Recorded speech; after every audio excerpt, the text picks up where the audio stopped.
ಸಿದ್ದರಾಮಯ್ಯ ರಾಜೀನಾಮೆ ಅಂಗೀಕರಿಸಿದ ಗವರ್ನರ್ ಗೆಹ್ಲೋಟ್. ಸಿದ್ದರಾಮಯ್ಯ ಡಿಕೆಶಿ ದೆಹಲಿಯಿಂದ ವಾಪಸ್ ಬಳಿಕ ಸಿಎಲ್ಪಿ ಸಭೆಯನ್ನ ಮಾಡಲಾಗುತ್ತೆ. ನಾಳೆ ಅಥವಾ ನಾಡಿದ್ದು ಕಾಂಗ್ರೆಸ್ ಪಕ್ಷದ ಶಾಸಕಾಂಗ ಸಭೆ ಫಿಕ್ಸ್. ಸಿದ್ದರಾಮಯ್ಯ ರಾಜೀನಾಮೆ ಅಂಗೀಕರಿಸಿದ ಗವರ್ನರ್ ಗೆಹ್ಲೋಟ್. ಸಿದ್ದರಾಮಯ್ಯ ಡಿಕೆಶಿ ದೆಹಲಿಯಿಂದ ವಾಪಸ್ ಬಳಿಕ ಸಿಎಲ್ಪಿ ಸಭೆ. ನಾಳೆ ಅಥವಾ ನಾಡಿದ್ದು ಕಾಂಗ್ರೆಸ್ ಪಕ್ಷದ ಶಾಸಕಾಂಗ ಸಭೆ ಫಿಕ್ಸ್. ಸಿಎಲ್ಪಿ ಸಭೆಯಲ್ಲಿ ಮುಂದಿನ ಮುಖ್ಯಮಂತ್ರಿ ಹೆಸರು ಘೋಷಣೆ. ಸಿಎಲ್ಪಿ ನಾಯಕನ ಆಯ್ಕೆ ಸಂದರ್ಭದಲ್ಲಿ ಹಾಜರಿರುವ ಹೈಕಮಾಂಡ್. ರಣದೀಪ್ ಸಿಂಗ್ ಸುರ್ಜೇವಾಲಾ, ಕೆಸಿ ವೇಣುಗೋಪಾಲ್ ಭಾಗಿ. ಸಿಎಂ ಹೆಸರು ಘೋಷಣೆ ಮಾಡಲಿರುವ ಹೈಕಮಾಂಡ್ ನಾಯಕರು.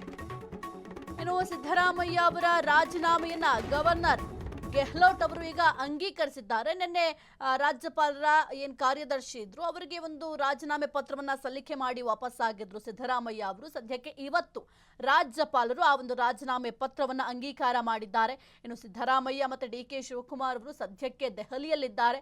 ವರಿಷ್ಠರ ಜೊತೆ ಚರ್ಚೆಯನ್ನು ಕೂಡ ಮಾಡಲಿದ್ದಾರೆ. ಇನ್ನು ಇಬ್ಬರೂ ಕೂಡ ದೆಹಲಿಯಿಂದ ವಾಪಸ್ಸಾದ ಬಳಿಕ ಈ ಒಂದು ಸಿಎಲ್ಪಿ ಸಭೆಯನ್ನ ಮಾಡಲಾಗುತ್ತೆ. ನಾಳೆ ಅಥವಾ ನಾಡಿದ್ದು ಈ ಒಂದು ಕಾಂಗ್ರೆಸ್ ಪಕ್ಷದ ಶಾಸಕಾಂಗ ಸಭೆ ಫಿಕ್ಸ್ ಅಂತ ಕೂಡ ಹೇಳಲಾಗ್ತಾ ಇದೆ. ಇನ್ನು ಸಿಎಲ್ಪಿ ನಾಯಕನ ಆಯ್ಕೆ ಸಂದರ್ಭದಲ್ಲಿ ಹೈಕಮಾಂಡ್ ನಾಯಕರು ಕೂಡ ಹಾಜರಿರುವ ಸಾಧ್ಯತೆಗಳಿದ್ದಾವೆ. ಏಕೆಂತಂದ್ರೆ ಈಗ ಸಿಎಂ ಯಾರು ಅನ್ನೋದನ್ನ ಅಧಿಕೃತವಾಗಿ ಹೈಕಮಾಂಡ್ ನಾಯಕರು ಘೋಷಣೆಯನ್ನ ಮಾಡಬೇಕಾಗತ್ತೆ. ಹಾಗಾಗಿ ಸದ್ಯಕ್ಕೆ ಹೈಕಮಾಂಡ್ ನಾಯಕರು ಕೂಡ ಈ ಒಂದು ಸಿಎಂ ಹೆಸರನ್ನ ಘೋಷಣೆ ಮಾಡೋದಕ್ಕೆ ಹಾಜರಿರ್ತಾರೆ. ಇನ್ನು ನಾಳೆ ಅಥವಾ ನಾಡಿದ್ದು ಸಿಎಲ್ಪಿ ಸಭೆ ಕೂಡ ಮಾಡಲಾಗುತ್ತೆ. ಈ ಒಂದು ಸಿಎಲ್ಪಿ ಸಭೆಯಲ್ಲಿ ಸಿಎಂ ಯಾರು ಎಂಬ ವಿಚಾರಕ್ಕೆ ಸಂಬಂಧಪಟ್ಟಂತೆ ಅಧಿಕೃತವಾಗಿ ಹೈಕಮಾಂಡ್ ಘೋಷಣೆ ಮಾಡುತ್ತೆ. ರಣದೀಪ್ ಸಿಂಗ್ ಸುರ್ಜೇವಾಲಾ ಜೊತೆಗೆ ಕೆಸಿ ವೇಣುಗೋಪಾಲ್ ಇಬ್ಬರೂ ಕೂಡ ಈ ಒಂದು ಸಿಎಲ್ಪಿ ಸಭೆಯಲ್ಲಿ ಭಾಗಿಯಾಗ್ತಾರೆ. ಆದರೆ ಸಿದ್ದರಾಮಯ್ಯ ಮತ್ತು ಡಿಕೆ ಶಿವಕುಮಾರ್ ಅವರು ಸದ್ಯಕ್ಕೆ ದೆಹಲಿಯಲ್ಲಿರೋದ್ರಿಂದ ಅವ್ರು ಯಾವಾಗ ಬರ್ತಾರೆ ಅನ್ನೋದ್ರ ಮೇಲೆ ಡಿಪೆಂಡ್ ಆಗುತ್ತೆ.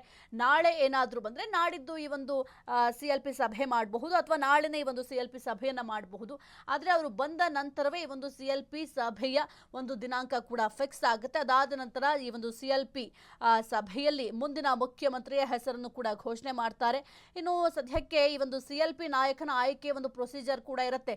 ಯಾರು ಸಿಎಲ್ಪಿ ನಾಯಕ ಆಗ್ತಾರೆ ಅವರೇ ಮುಖ್ಯಮಂತ್ರಿಯಾಗಿ ಅವರನ್ನೇ ಘೋಷಣೆ ಮಾಡುವ ಸಾಧ್ಯತೆಗಳು ಕೂಡ ಇದ್ದಾವೆ. ಬಹಳ ಮುಖ್ಯವಾಗಿ ಈಗ ಎಲ್ಲರಿಗೂ ಕೂಡ ಗೊತ್ತಾಗಿದೆ. ಯಾಕೆಂತಂದ್ರೆ ಏನು ಸಿದ್ದರಾಮಯ್ಯ ಅವರು ಸುದ್ದಿಗೋಷ್ಠಿಯನ್ನು ನಡೆಸಿದ್ರು, ಸುದ್ದಿಗೋಷ್ಠಿಯಲ್ಲಿ ಅಧಿಕೃತವಾಗಿ ಸಿದ್ದರಾಮಯ್ಯ ಅವರೇ ಘೋಷಣೆಯನ್ನು ಕೂಡ ಮಾಡಿದ್ರು. ಹೈಕಮಾಂಡ್ ಈ ರೀತಿಯಾಗಿ ಸೂಚನೆಗಳನ್ನ ಕೊಟ್ಟಿದೆ ಅಂತ ಸಿದ್ದರಾಮಯ್ಯ ಅವರು ಕ್ಲಾರಿಟಿ ಕೂಡ ಕೊಟ್ಟಿದ್ರು. ಆದರೆ ಅಧಿಕೃತವಾಗಿ ಈಗ ಹೈಕಮಾಂಡ್ ಈ ಒಂದು ಸಿಎಲ್ಪಿ ಸಭೆಗೆ ಭಾಗಿಯಾಗಿ ಅಧಿಕೃತವಾಗಿ ಸಿಎಂ ಯಾರು ಎಂಬ ವಿಚಾರಕ್ಕೆ ಸಂಬಂಧಪಟ್ಟಂತೆ ಅವರ ಹೆಸರನ್ನು ಕೂಡ ಘೋಷಣೆಯನ್ನ ಮಾಡ್ತಾರೆ.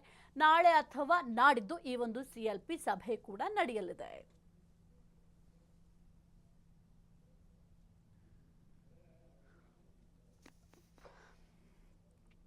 ಸದ್ಯಕ್ಕೆ ಸಿದ್ದರಾಮಯ್ಯ ಅವರ ರಾಜೀನಾಮೆಯನ್ನ ಗವರ್ನರ್ ಗೆಹ್ಲೋಟ್ ಅವರು ಅಂಗೀಕರಿಸಿದ್ದಾರೆ. ನಿನ್ನೆ ಏನು ರಾಜೀನಾಮೆ ಪತ್ರವನ್ನ ಸಲ್ಲಿಕೆ ಮಾಡಿ ಬಂದಿದ್ರು ಸಿದ್ದರಾಮಯ್ಯ ಅವರು, ಆದರೆ ರಾಜ್ಯಪಾಲರು ಇರಲಿಲ್ಲ, ರಾಜ್ಯಪಾಲರು ಊರಿಗೆ ಹೋಗಿದ್ರು. ಆ ಒಂದು ಕಾರಣದಿಂದಾಗಿ ಆ ಒಂದು ಏನು ರಾಜೀನಾಮೆ ಪತ್ರ ಇದೆ ಅದನ್ನು ಕಾರ್ಯದರ್ಶಿ ಪ್ರಭುಶಂಕರ್ ಅವರಿಗೆ ಸಲ್ಲಿಕೆ ಕೂಡ ಮಾಡಲಾಗಿತ್ತು. ಅದಾದ ನಂತರ ಇವತ್ತು ಅದನ್ನು ರಾಜ್ಯಪಾಲರು ಅಂಗೀಕಾರ ಕೂಡ ಮಾಡಿದ್ದಾರೆ. ಸದ್ಯಕ್ಕೆ ಸಿದ್ದರಾಮಯ್ಯ ಮತ್ತು ಡಿಕೆ ಶಿವಕುಮಾರ್ ಅವರು ದೆಹಲಿಯಲ್ಲಿದ್ದಾರೆ. ಕೆಲವೊಂದಿಷ್ಟು ಮಾತುಕತೆಯನ್ನು ಮಾತನಾಡ್ತಾರೆ.